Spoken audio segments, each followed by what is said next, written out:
So in this session, we're going to take a GCSE exam question on power and conflict and see how we get on. Let's pick the one, Bayonet Charge. Let's go over to there now. The Bayonet Charge by Ted Hughes. And the question is, here we go. The question is, compare the ways that the poets present the reality of conflict. The reality of conflict. So that means the things that you're looking for in this question are things that highlight the realism. How realistic is the picture of warfare that is presented in this poem? So your task, when you're just glancing through, is to find another poem that's going to do the trick. Okay, so here we are. Compare the ways poets present the reality of conflict. Ted Hughes, who wrote this poem, was extremely good at making something visual and making something emotional and visceral, something at a deeper level. You've got to decide how he does that. And then as we're doing this one, your task is to think of another one in the sequence of poems that we're studying, which will go along with it. So I'll do that. And I'm going to concentrate on the first one. Here we go. Bayonet Charge. Suddenly he awoke and was running. Raw seemed hot khaki, his sweat heavy, stumbling across a field of clods towards a green hedge that dazzled with rifle fire, hearing bullets smacking the belly out of the air. He lugged a rifle numb as a smashed arm, the patriotic tear that had brimmed in his eyes sweating like molten iron from the center of his chest. Let's just stop there and look for an example at this first stanza. Okay, so we know it's called Bayonet Charge, and immediately we see the word khaki, and we identify it, a field of clods, of mud. We identify it as a picture of the First World War coming out of one trench, rushing across no man's land to another trench. But what's the perspective that's being offered to us? Well, it's not first person, it's third person. He awoke, but it's taken from an interior perspective. It's taken from the perspective of one soldier. So you've got this picture of like kind of one man against the machine, and suddenly he awoke, and it's like he's been in a dream, isn't it? In fact, let's just glance through this first verse here and just see what strikes us as we go along. Suddenly he awoke. Oh, is this a dream sequence, or has he come out of a dream and now he's in grim reality? Look at the verbs that are coming at us. He was running. He was stumbling. The rifle fire dazzled. The bullets smacking the belly out of the air. A rifle numb as a smashed arm. I know it's done as an adjective, but it's a verb, and it's got that verbal intensity. Sweating. So just have a look at those. Stumbling, dazzled, smacking, smashed, sweating. They're all extremely aggressive, aren't they? They're all powerfully evocative. They evoke something. What do they evoke? Well, they evoke the feelings, the mood of the one man running towards total strangers, ready to kill them or ready to be killed. We identify the word khaki here. You see this First World War soldier. We see the repetition of sweat. Let's get these little repetitions in order here. We've got raw, sweat, at the beginning and the end of the sequence here. What do they do when you repeat something? Well, it just like it underscores it in your mind. Raw, sweat. Raw reminds you that this flesh is raw, like butcher's meat. It's ready to spoil, but it also creates the sound of the artillery, the roar of the artillery. So you've got a moment of onomatopoeia coming out of it. So what we're doing here is we're identifying linguistic features, and at the same time, we're seeing how Ted Hughes creates the mood and moments of intense conflict, of the reality of what war was like. I talked to a veteran from the Second World War, and he said that war was like a year of standing in total boredom, not knowing what to do, and then 10 seconds of terror so great that you just wet yourself and didn't think about it. And he compared it to a combination of boredom and terror. And I always think about that when I see powerful war poetry like this. Now, Ted Hughes wasn't in the First World War, so he's imagining himself into it like I have to. So he does that by the use of these aggressive, evocative verbs.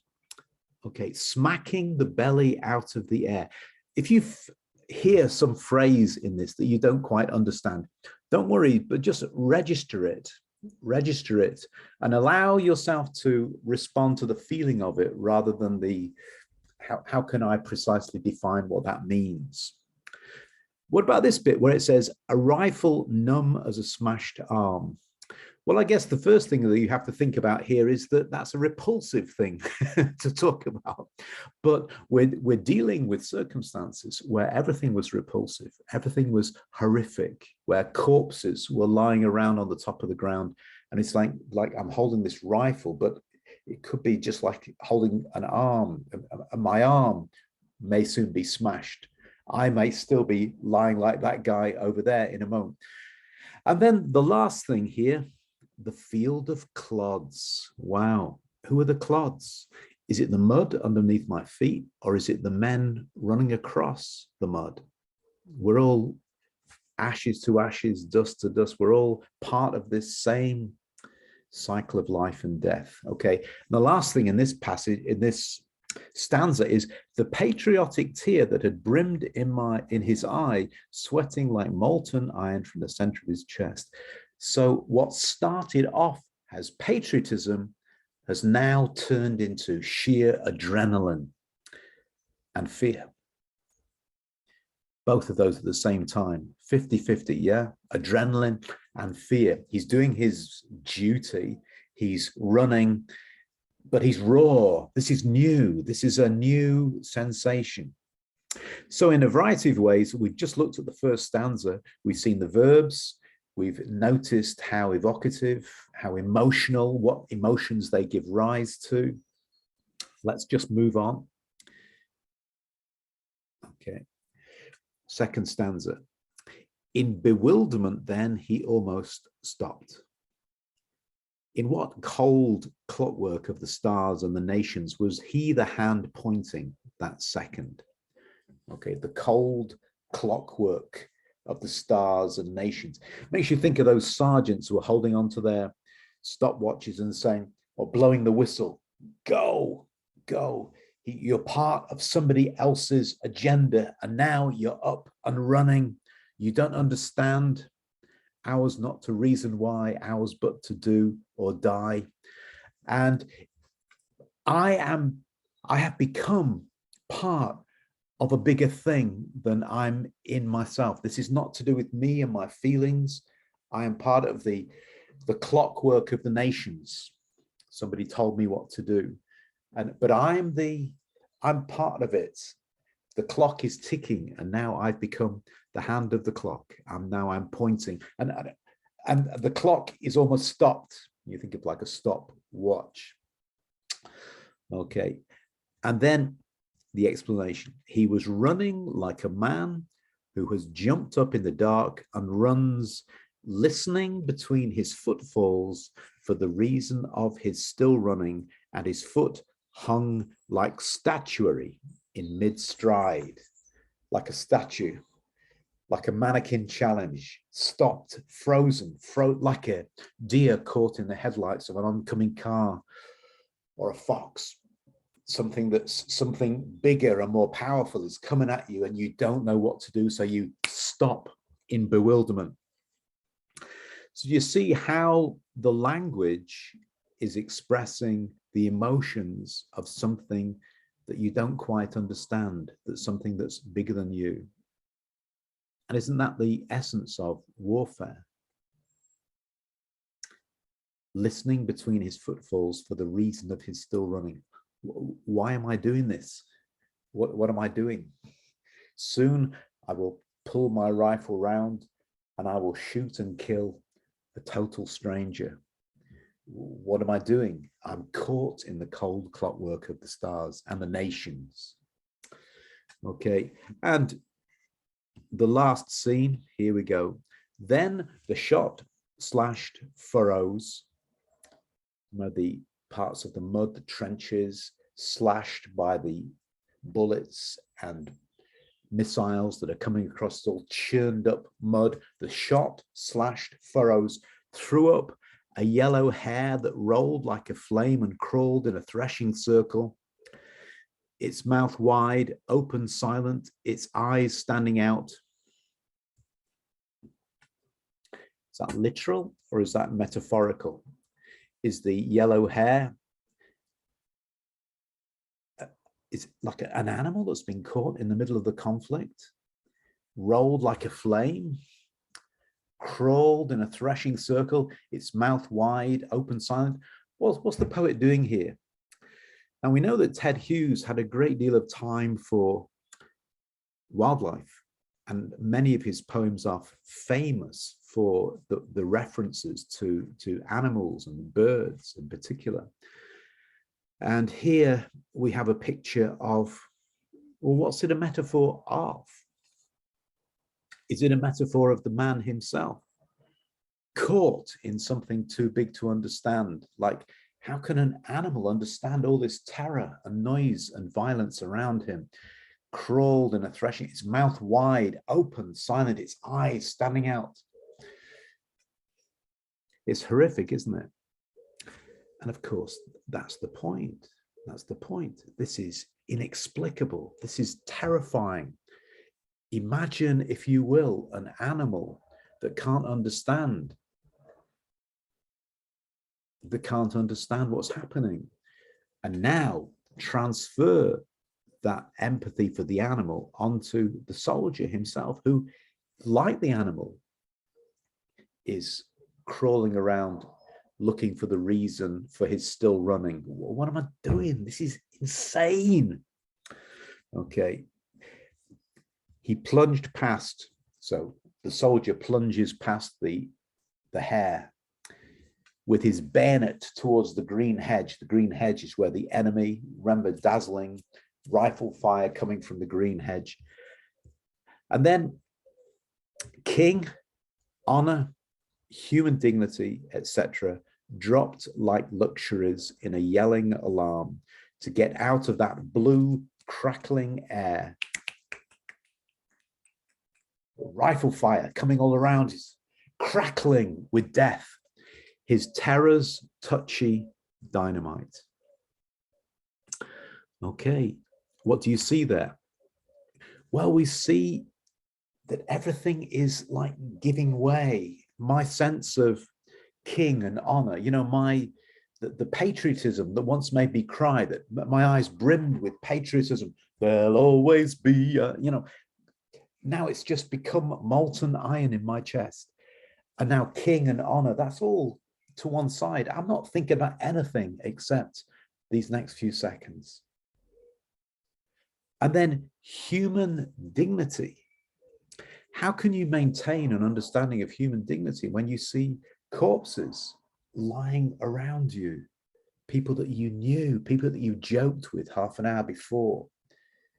So king, honor, and human dignity. And he says, etc. Is that a funny way of putting it?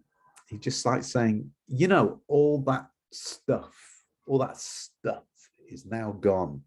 They're just luxuries, or what's left, just the yelling alarm to get out of where we are. And he calls it his terror's touchy dynamite. The briefest touch and the terror inside me would just explode. I'm holding it together, but only just. So in all these ways, we've looked at the way Ted Hughes has used language to express the reality of conflict. He's used an interior perspective. He's used aggressive and evocative verbs. He's used repetition. He's used images. He's used strongly the image of a hare caught in the middle of the conflict, a total innocent, somebody who can't defend himself. Now, your task is to think of another poem within the group of poems, power and conflict poems. I guess the obvious way to go would be to think of another First World War poem, like Wilfred Owen's Exposure or The Waiting, the other poems that you've come across like that. But you might have a different opinion. So I'll leave that bit to you, and then in the next session, I'll suggest my own. See how you go with this one. Okay, let's stop at that point.